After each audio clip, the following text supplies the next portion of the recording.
I never. Hello, and welcome to the Open Book Besties podcast and YouTube show. I'm Misty Walker, and I'm here with my co-host, Hey, Webster. And today we have a special guest, Nichole Greene. Do you want to introduce yourself? Hi, I'm Nichole, romance author, I guess. It's still weird to call myself that, like 5 books in, and I'm still like, am I really? I think I am. You totally are. How long ago did you, or when did you first release? Well, my first release was under a different pen name, and that was I released that in August of 2019. Okay. And then under this pen name, my first was April 2nd, 2020. Yeah, you've been rocking and rolling. Awesome. Yeah. And not only that, but you've had a lot of success. Yeah. Well, is it a lot? I feel like it's constantly that battle, right? Like comparing ourselves to each other. But yeah, I have had like moderate success, I'd say. That's awesome. I think that for the average romance author, 5 books in, you're ahead of the game. Oh, well, thank you. Awesome. And what were you doing before you started writing? Like tell us your life story. I mean, I have 4 kids, so I was a stay-at-home mom. And after I had my daughter, who's our youngest, I started reading again while she was nursing. And then I was just like, one night I was out with my husband and I was like, I really want to write a book. And he was like, oh, do it. And I did it. How long did it take you to write that first one? Oh, my very first one only took 3 weeks. Yeah. It's amazing. Yeah, it like flew out of me. And it's a paranormal reverse harem. I have plans to rewrite it and like rework it because there's a lot of things now that I want to change. Not like plot wise, but just like cleaning it up, I guess. Mm-hmm. So I'll probably release it under my current pen name and just drop the other one completely. Yeah, that would be cool. I would like to rework my first ones. Yeah. The only thing that I think with that, because I sometimes think back to my early stuff and think, oh my gosh, I should go back in there and just like fix it all. But then I think I would spend more time doing that than I would writing a new book that I already know how to do all those things. And so then I'm like, I'm constantly weighing do I go fix something old or do I just put all of my energy and effort into something new and just come out of the gate knowing all the things and probably making more money or being more successful off of that book than trying to fix an old one. So do you ever like wonder what if that's the first book that somebody reads by you? Because that is what makes me want to go back and fix it. Because I keep thinking like, what if, my very first book is this reader's very first experience with me? Would I be happy with that? I think that you have to think about all the people who did read that first book and how many people came up to you and said, oh my God, that was such a great story. I loved it. It was amazing. And there's going to be 1,000 more people like that. So, and that's kind of how I feel like with my first book. It's like, oh, yuck, I didn't like it. But then like one of my really good beta readers, Elizabeth, that's the first book she read by me. And to this day, she says it's one of her favorite books. And I'm like, and she's read every single book of mine. So it's kind of like, what we think and, is different than what the reader sees, because even back then our passion was there and they're reading that passion. Maybe it's not as clean as some of our other works, but it's still us in those first books. So that's a good point. Mm-hmm. Okay, fine. And I think we probably go through this like once a month, right? Where I come to you and I'm like, I'm going to rework. And you like have to have this sit down with me, this come to Jesus talk. Don't do it. Yeah. like, just write something new. Yeah, we'll see. Speaking of new, what do you have coming up next, Nichole? Oh, coming up next, I'm working on so many things. I have always been like someone who writes like one thing at a time. But I have a Kindle Vella story that I'm writing, and I'm like super messy with it, like not with actual writing, but like scheduling wise. Mm-hmm. So I only put out like one episode a week of that. And that one's really fun. It's a dark reverse harem that takes place in the mountains. And I've decided to We like all of that. yeah. I've actually decided that I'm going to turn it into a standalone and like expand on the story once I finish the like, however, I think like I really did no research before I started Vella. And I think there's like a certain amount of episodes you have to release in order to like own the rights to it or something. I feel like I read that somewhere. Do you have 1K? Yeah, I do, but I don't know what the rules are. I think there's some kind of also like a 30-day window that you have to keep it in there or something when all of the episodes are complete or something like that. And so we've done 10, I think, but I don't really know how. I don't know. You're asking the wrong person. I'm glad I'm not the only one. So there's that, and then I'm writing a second generation series from my first series. So the first daughter of the main characters, her book will be out in November. And she is like, this main character is the craziest main character I've ever written. Like total bad bitch energy. So she's really fun. That's awesome. Yeah. And then I'm writing a Christmas reverse harem novella for my most recent release. Oh, wow. I love Christmas. I know. I just like, it was a really dark, well, not like super, actually, who am I? I'm like sitting here talking to you two, and I'm like, it's not that dark compared to some of your stuff, but it was pretty dark for me. And I feel like that those characters deserve like just fluffy, spicy holiday fun. Yeah. They deserve a break. Yeah, exactly. Well, that's exciting. And Christmas is Christy's favorite. So she's already been messaging me about how she's going to be eating all the holiday cookies and listening to Christmas songs from October to January. Yeah. I actually started listening to Christmas music while I was writing this because I was like, to get inside them, get in the mood. There is a TikTok that I've, forced Misty to watch, but they make Christmas cookies. That's all that they do in the middle of, like all year round.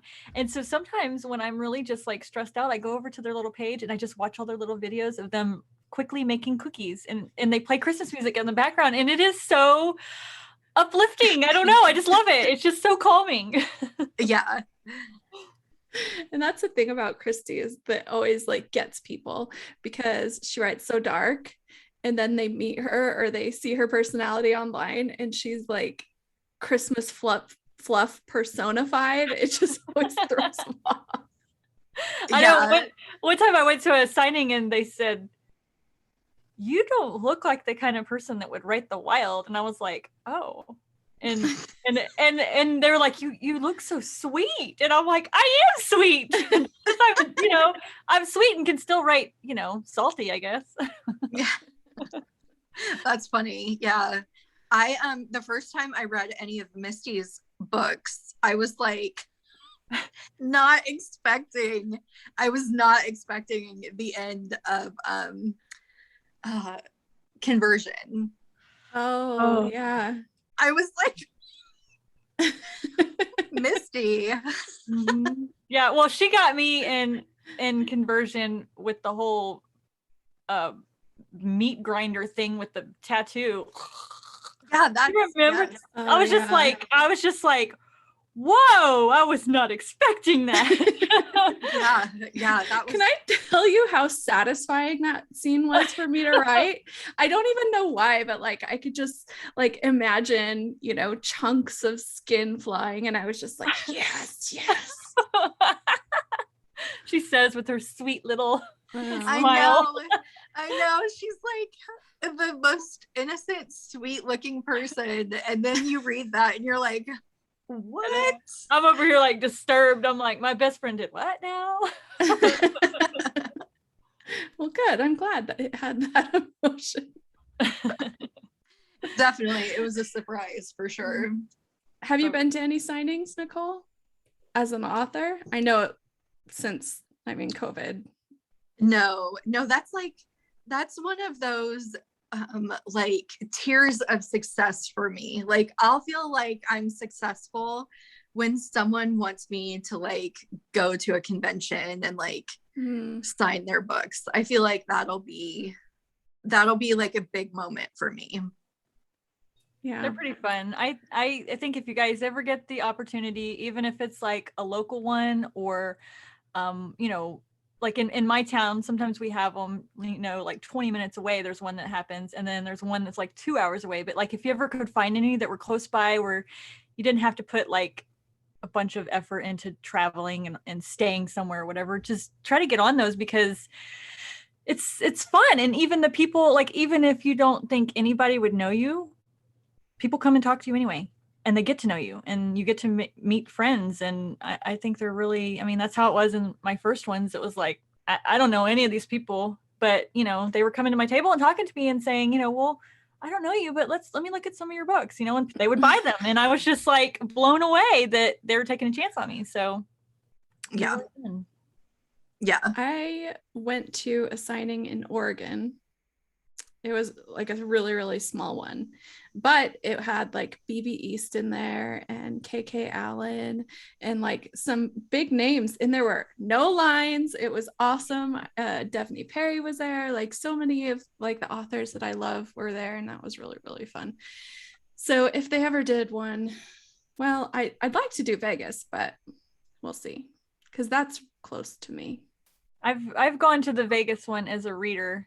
Me and Matt did. And it was really fun. So would you go to the Vegas one if I wanted you to? I'm not gonna lie. I don't see myself traveling to Vegas anytime soon. You know who I had a conversation with the other, maybe it was even today, I don't remember, but C.E. Ricci. She was messaging me about something, we were talking, and I said something about how, it would be nice. I don't even remember what we were talking about, but I mentioned how you don't fly. And she goes, well, how is she going to come see me if she doesn't fly? And I said, if she has ever told you that she is going to come and see you, she is lying. I was giving her false hope. So I totally called you out. I know. I could drive there, I guess. Not gonna happen. Yeah. But you would love Colorado. Oh yeah, I would. Maybe one day I'll break out of my shell again, but because I did at one point fly and go places. It's not like, it's just, I don't know. I just haven't had the desire to. And I think for me personally is I have so many books that I can't even comprehend, like doing a book signing far away anymore. Like that's like out of the picture. And then I don't know, my husband, he works at home and I work at home, and just, it's hard to, I don't know. I've got logistics. I have a whole logistics stress you out. Yes, they do. Yeah. You do have a ton of books. Mm-hmm. Yeah. I could imagine how many do you have? Like over 120 now, which I could, even if I brought one of every single book, that's like, it's a lot of books. And so when I go to the signings, then I have to do the painstaking task of deciding which books I'm going to bring. And inevitably I decide to leave these at home. And then someone's like, do you have this book with you? And I'm like, no, it's old. But, apparently people wanted that old book. So it's stressful. Yeah. But, oh my God, 120 books. I can't even imagine. Well, I mean, they're not all like these just, massive books. I mean, some of them are just, 200-page books or so, or around there. But, it's still the same process of editing and formatting and marketing and publishing. Yeah. And so even if it's even if it was 20,000 words, it's still all the same, just, things that you got to do, as opposed to like a 350-page book. So it's still work, but yeah. What state are you in, Nichole? I live in Missouri. Missouri. Okay. What part well, I guess you probably don't want to tell me, but my husband's from Missouri, so that's why I was asking. Well, I will tell you, I went to Mizzou. I got both my bachelor's and master's there.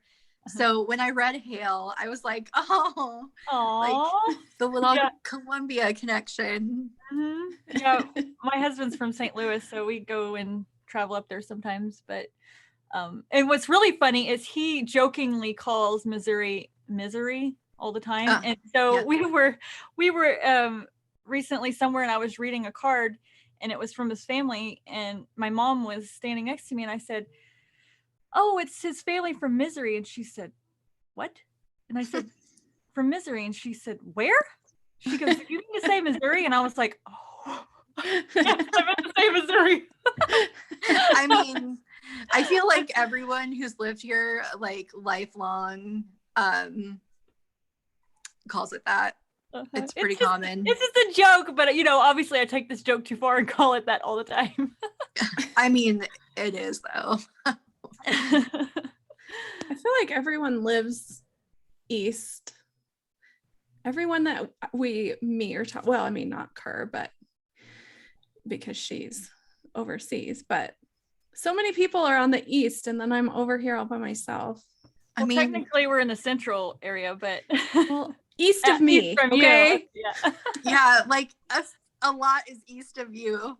Yeah. Everything. Yeah, there's like one state, like 46 states or something. I just wish there were more people on the northwest coast ish. That's all I'm saying. There's a lot of people in California. Yeah, I don't know any authors that are in California, I don't think. Why is that?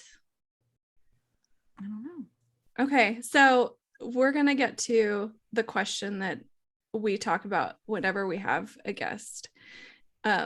And I have a feeling things are gonna go my way this time. Uh-oh. Okay, Nichole, when you read a book, do you visualize it like a movie in your head? No. I don't.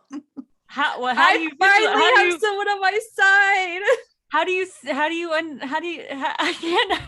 cannot compute. How do you like see the picture? Like, how do you know what's going on? I don't like see words. things when I read. I see words. Yeah, it's just words. So you don't like see the people doing all the things and walking around and doing all the stuff.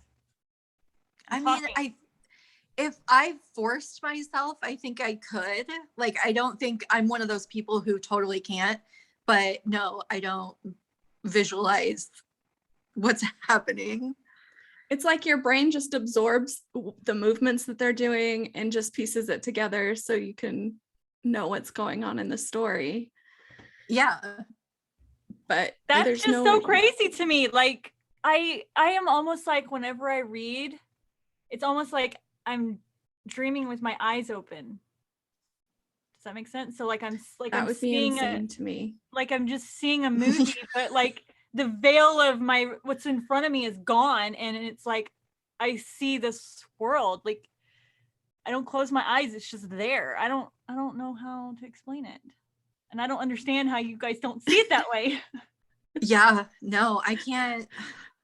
Now it makes me want to like pick up a book and read a paragraph. But I really don't. But when you write, do you see it like a movie?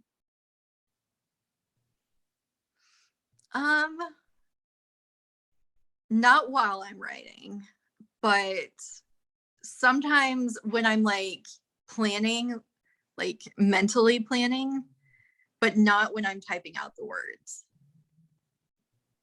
That is just so crazy to me. That is just so crazy to me. Wow. There you go. I'm not alone. I just can't comprehend it. Like, that's just so crazy to me. Didn't I figured out the name for it too. But I can't remember what it was. Yeah, because I know what you're talking about. I thought I had that too. A Fantasia. Because of the way I read, but then I found this Facebook group and they were like, yeah, if you can't visualize an apple when you close your eyes, you have this. But if you can visualize something with your eyes closed, then you don't have it. So I don't know what it is with reading. That is, I guess I can. If I close my eyes and I try to visualize, and well, no, I can't. I mean, there's not like a picture of an apple. I can visualize the apple right now with my eyes open, okay? I think I thought for sure when I closed my eyes, I could see an apple, but I couldn't. It's red, it's shiny. Wait, okay, I can't see an apple either. I'm like trying to make it in my, I can't. That's interesting. Oh my gosh. Oh my gosh. That's why, like, when people talk to me, a lot of times I have such a dazed look on my face because I am looking at them, but I am not seeing them. I am seeing whatever I'm thinking about, and I'm just nodding so that they will just stop talking and go away. But really, I just want to keep thinking about whatever I'm thinking about, I don't know. But, I also have the most vivid, bizarre, strange dreams. And so it's very maybe true. It's just, maybe people's brains are just wired differently. Do you remember your dreams, Nichole? Yeah, I do. See, I don't, I hardly ever. Of course, I had one last night that just startled the heck out of me that involved Candy Steiner. But other than that, I don't remember any of my dreams. Yeah, I do remember most of my dreams, and I dream almost every night. I dream every night in detail, and some of my dreams are continuations of other dreams, and they connect to the other dreams, or they, complete, or they pick up, or they use the same setting, like places I've never even been to that I've made up in my brain. I use those for other settings for my dreams. It is so weird. I swear the aliens have got me. They have got me in their experiment. And coincidentally, most of your dreams involve aliens. This is true. Although the last dream I had, I was a roller coaster creator. And I created this roller coaster. It was kind of sketchy, but when I rode on it, it was fine. But then when all the people got on it, it was too heavy and it tipped over and a bunch of people fell out. Oh. They survived, but this is the kind of stuff that I have to dream about, okay? Yeah, that's intense. Oh. So you started writing fairly recently. How long does it take you to write your average book? They're all really different. I don't know if that's like normal or not, but I would say it's normal, I'd say. Probably on average from like start to finish just writing, when I actually sit down and like focus on writing, maybe 2 months. That's nice.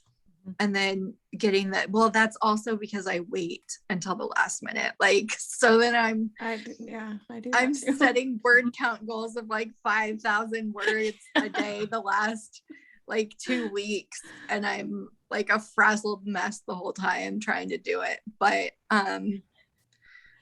yeah, probably about 2 months. I think that's in our nature to do that, because we're the same way. We do the exact same thing.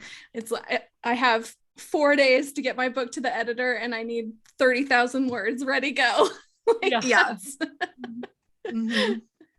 Are you a plotter or a planner? I used to. Or a pantser. What's it called? Yeah. Yeah, Plotter, I used to be a pantser, but one of my good friends is like a mega plotter, and I used to stress her out with like, I'd like message her or call her and I'd be like, what do you think I should do with like this plot hole or whatever? And she'd be like, why do you even have that? Like, she plots like to the section of the paragraph, right? Or not the paragraph, chapter. So she helped me plot Dark Devotions, and she helped me plot the book I'm writing right now. And it's like a combination of pantsing and plotting, because I change things the whole time. Mm.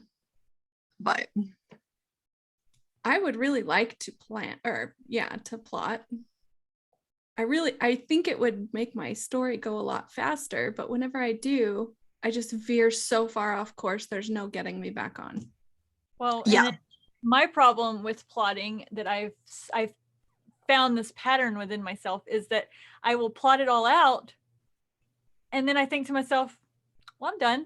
I don't want to write that story anymore. I wrote it. And I don't, like I sat here and plotted out this whole like series that I wanted to do. And anytime I do this with all the characters and all the things that are going to happen, by the time I finish, I'm like, okay, I'm bored of this. I want to move on. And I just have a fully plotted series or novel that I never plan on writing, because in my brain, there's something in the way that I like to just go rogue that makes it fun for me. Like, I don't know, the whole planning thing is just, I can't do it. But you do, like, you'll write probably like 70% of it, and then you'll plot the end.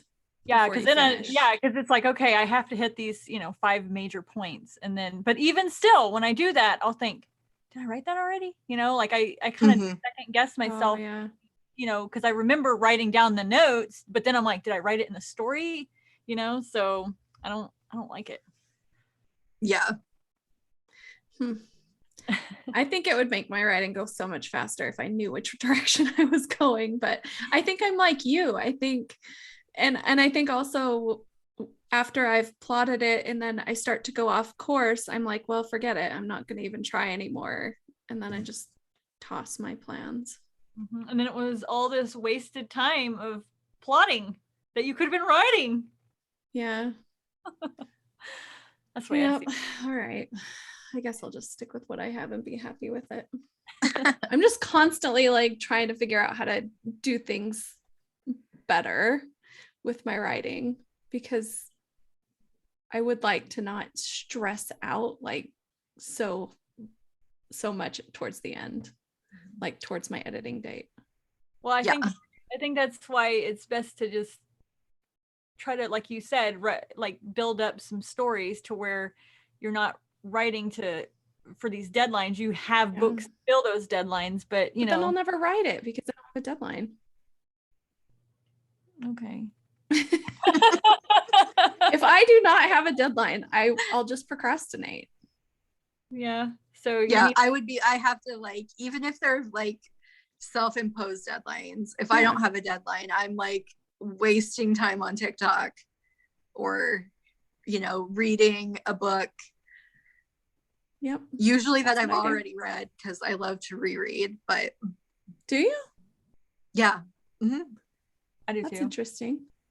Yep. I like to.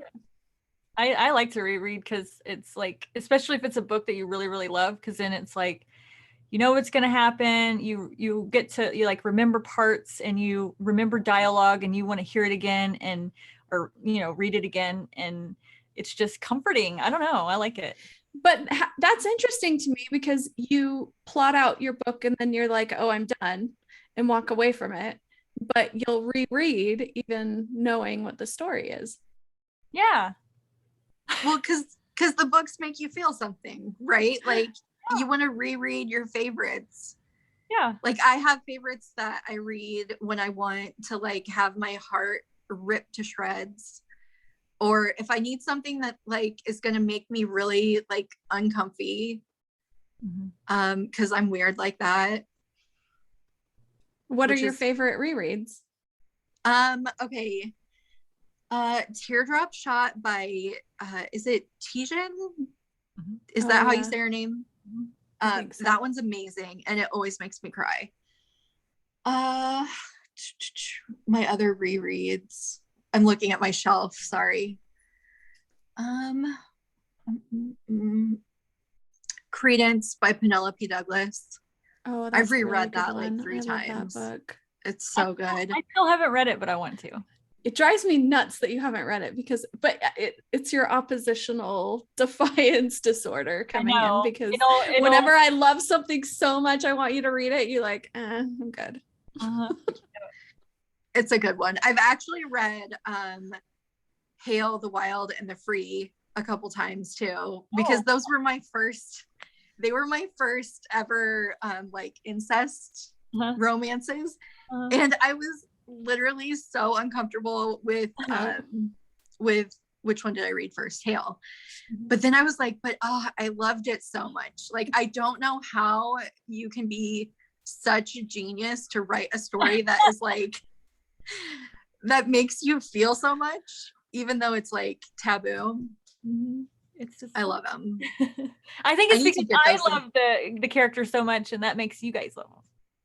Yeah, and I do think that's true. Like, even though I only have like 5 books out, the characters that I love the most always seem to be the ones that other people love the most too. They're able to see that through. Yeah. Like, your writing is stronger when you are emotionally attached to characters, and that shows up in the writing, and the readers feel it. So I recently had Bexley's Biker edited, and my editor kept trying to like make Bexley a nicer person, because she's just so cold and like just she's a cold bitch is what she is. And my editor just kept saying, is she really that mean? And I'm like, yeah, she really is that mean. But I loved it. I loved how much of a bitch she was. So you've read a couple chapters. Is she off-putting to you? I've read more than a couple of chapters. I think I'm like 30 or 40% in. No, sometimes like I think it's funny the way she like gets after him and just says all these things, and then a couple of times she'll realize she's taken it too far, and she does backtrack, and it pains her to do so, but she will apologize. Okay, good. That's how I'm hoping she comes off, because I absolutely loved her, and that's what made me think of it. Is I hope other people love her as much as I do. Yeah, I do so far. So good. But I like those kind of imperfect, rough around the edges kind of characters. So yeah, I do too. And Con, he's just so Have you read any of my biker books yet? No, but I've got one on my shelf that's like right at the top of my TBR.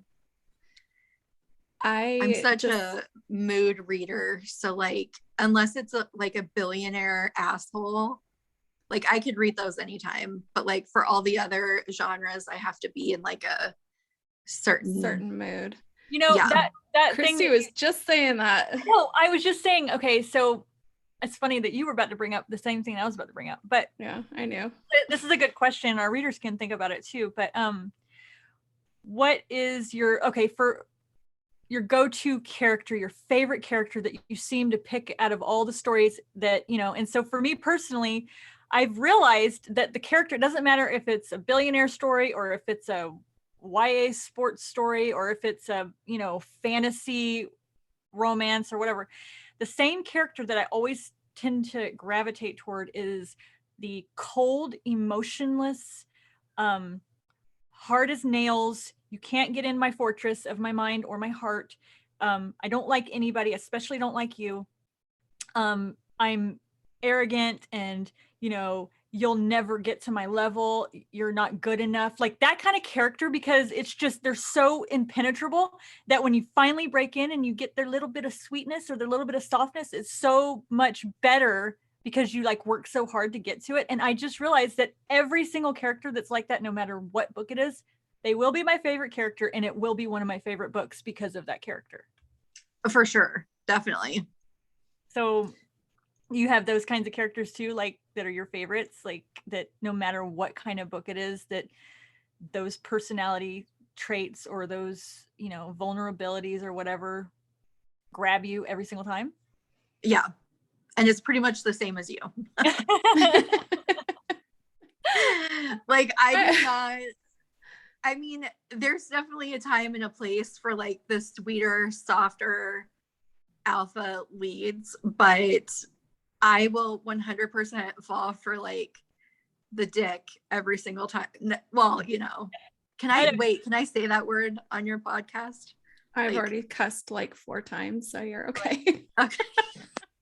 Well, and in my case, I read a lot of so like the story I'm reading right now is one of them is that way, and then one of them is more, you know, nurturing and wholesome and not necessarily sweet, but gentler, and they're so opposite, but it works. But of the choice, I prefer the cold-hearted snake version of this person, or of the coupling. So yeah. I like those characters too, but then I like to throw in like the loner.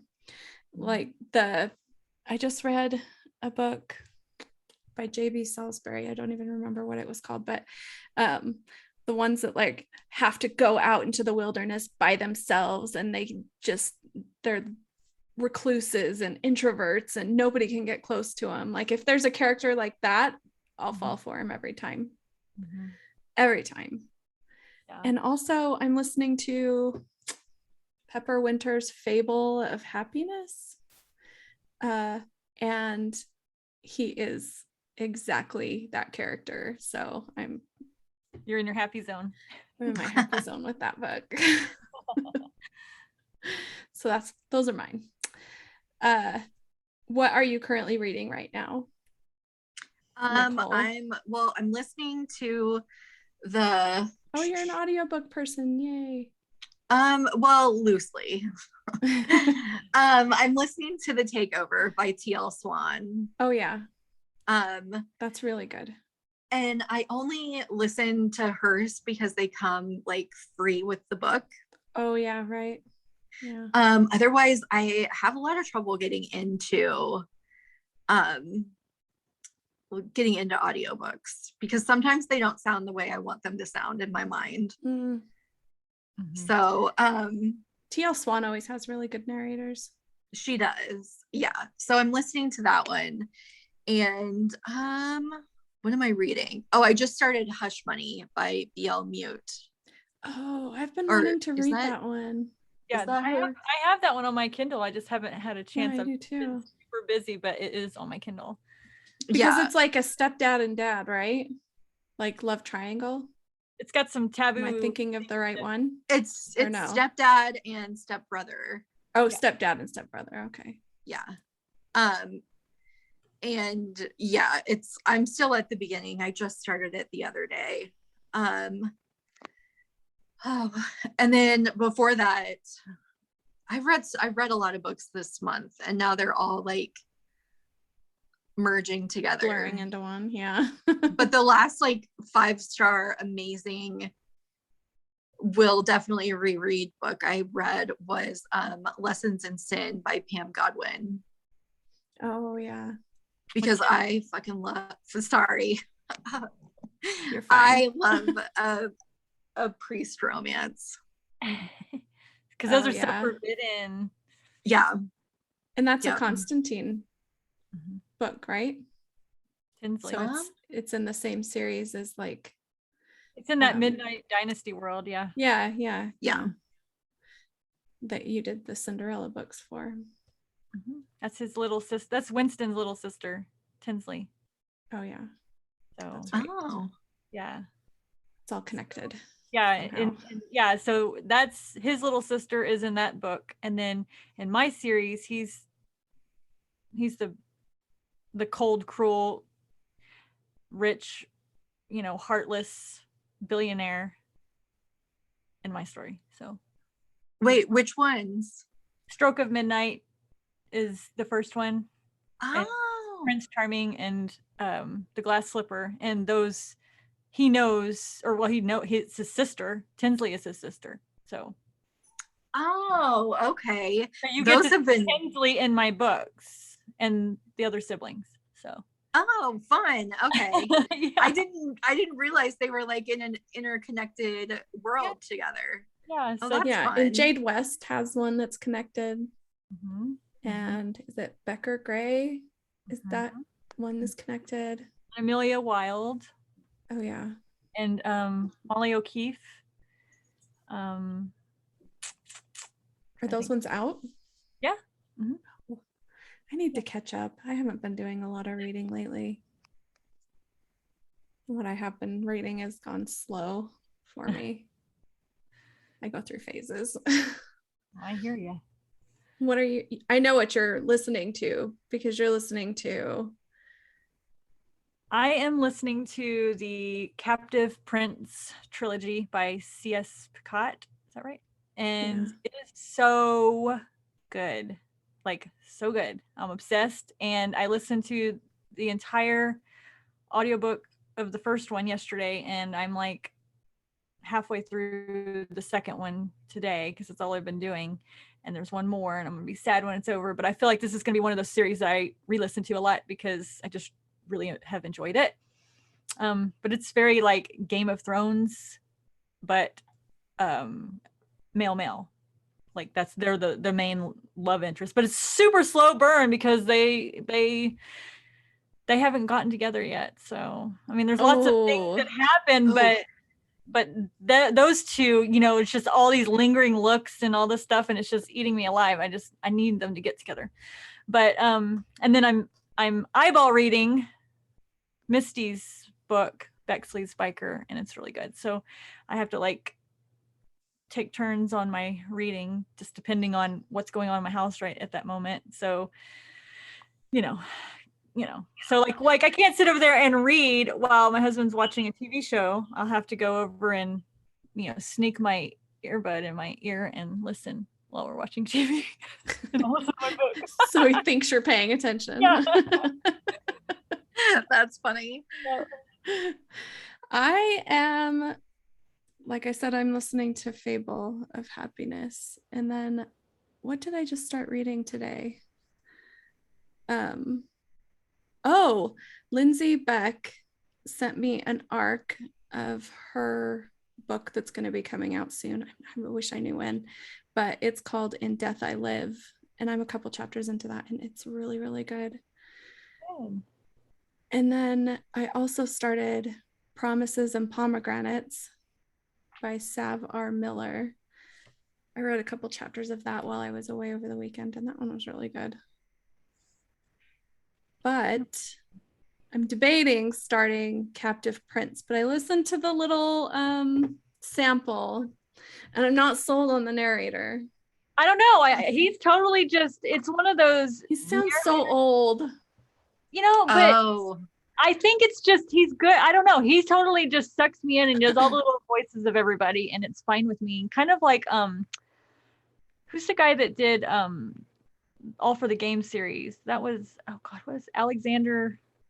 Candice? Yes, he did those. And and some of the voices he does are kind of silly, but once you get used to them, like that's the voice. So like if I was to read the ebook, I hear that voice in my head now, and it's just, that's their voice, you know, like there's no other, I don't know. And then there was an old guy. Well, I mean, I don't know if he's really old. I hope he's not listening. But, there was a guy who did the Raven Boys series by Maggie, how do you say her name? Steph Vader or whatever. Anyway, it's like fantasies, and he Will something is his name. But anyway, he's like a really old man, and he's telling the story, but it's so good. Like all his little voices. At first I was like, I can't do this, but then I was so hooked in the way he just like did the story. And now to this day, I have lines of those books memorized in my head in his voice. And I can still like hear him saying it in my voice or in my head. So I don't know. I guess I like. And I think like it helps that they're third person. So it's not like, you know, them actual, like you don't have to all listen three of to their those are own. Yeah. They're all through. So I think that's the only way that I could do it. Mm-hmm. I think it was in first person, it would turn me off, but we had remember we listened to Dirty Ugly Toy, and that was all one guy who did all of the narration. Did a really good job.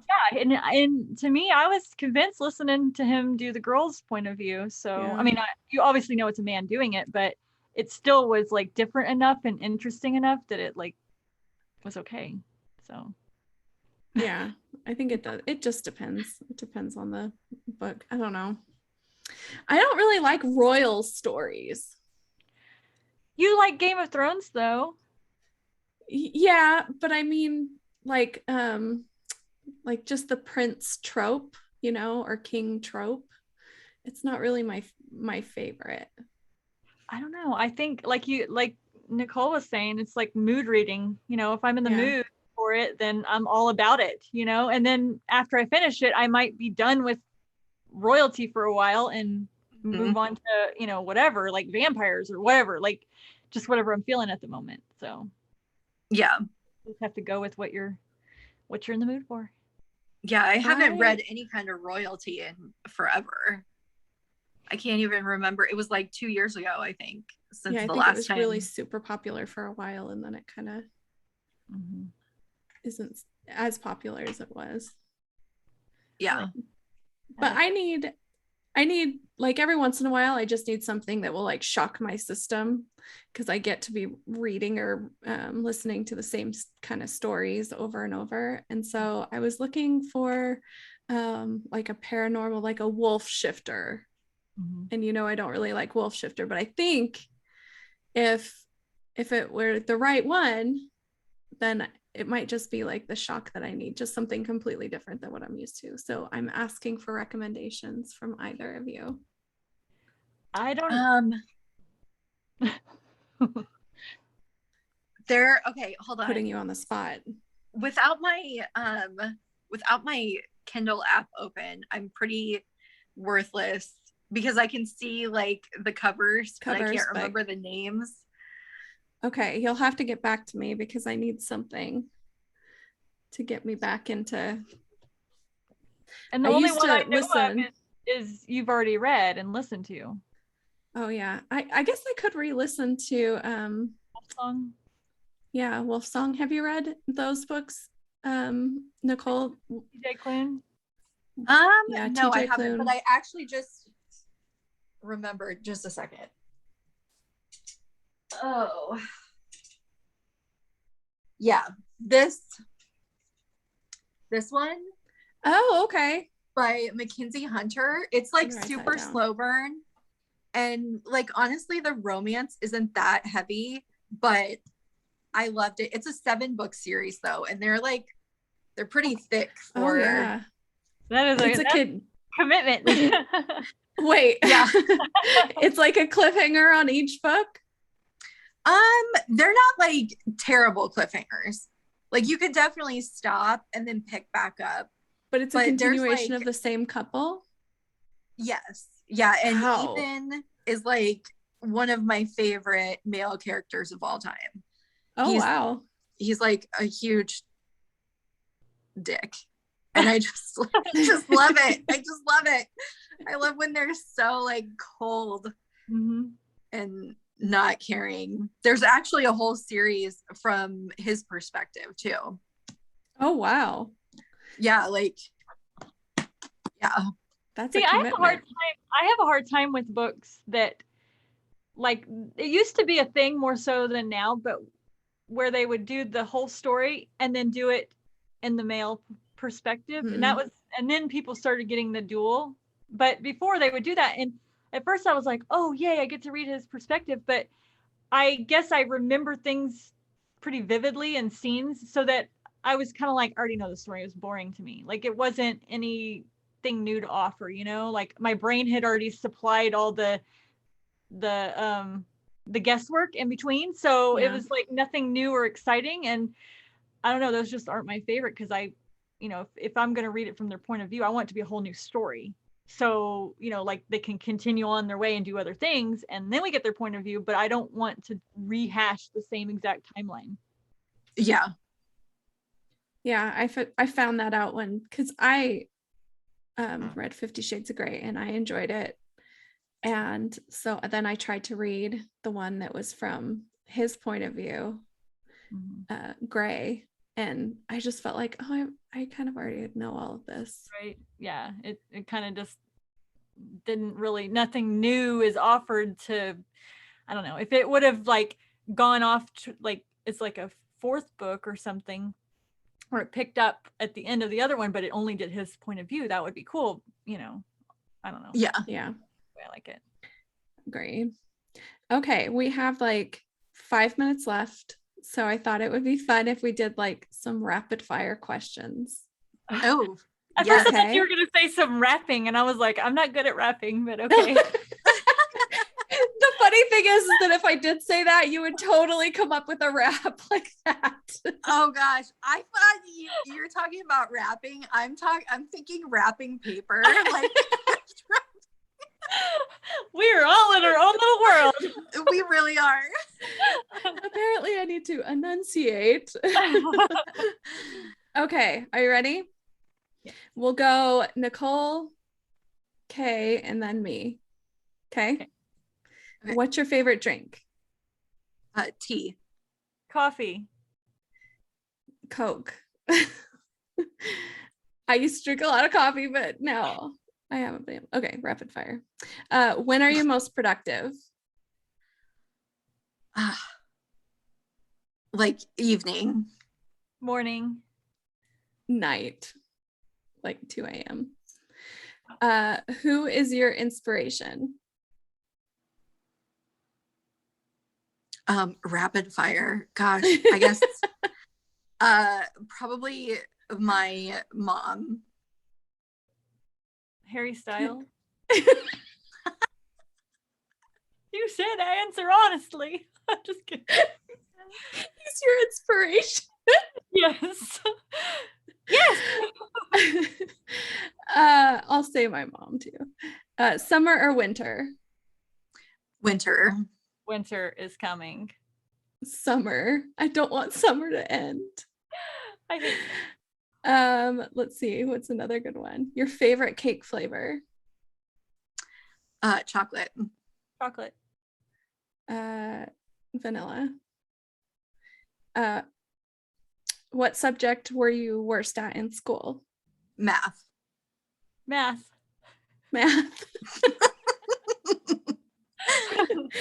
What subject were you best at? English.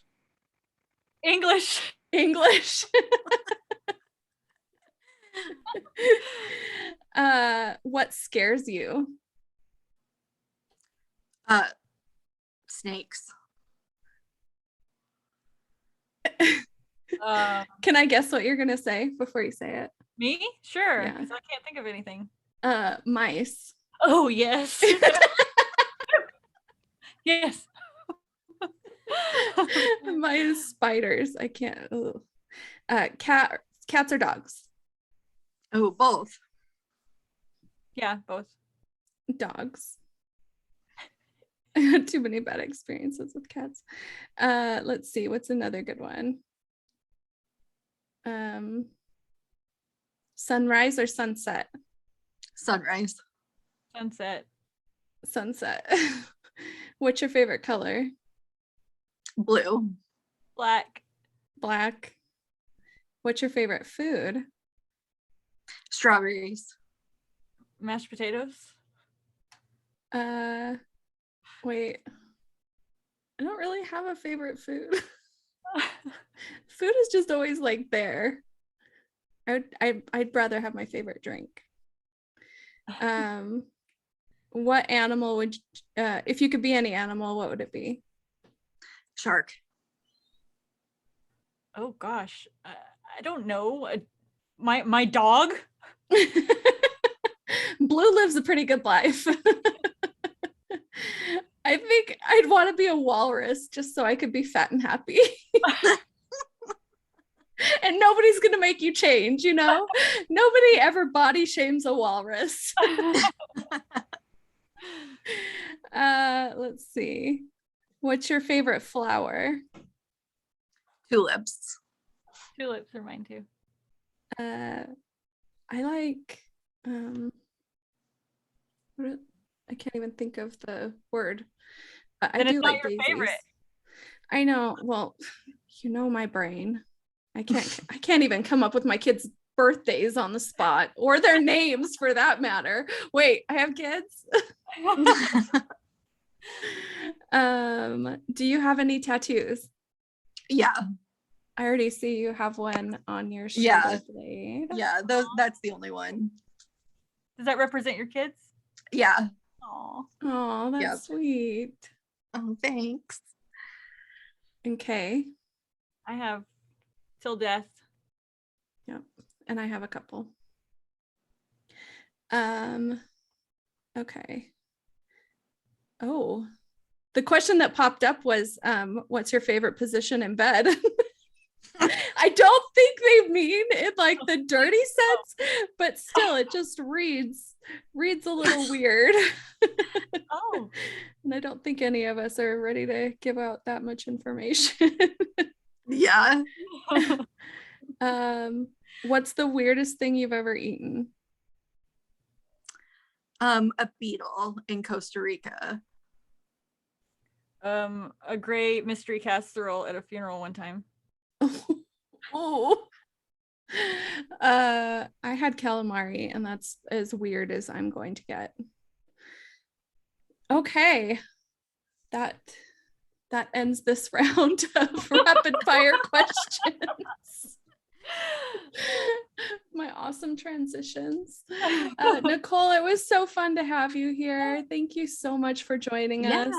I can't even tell you how happy it has made me to have somebody on here that does not visualize in their head, because both JD Hollyfield and Kerduki, they basically shamed me for my brain.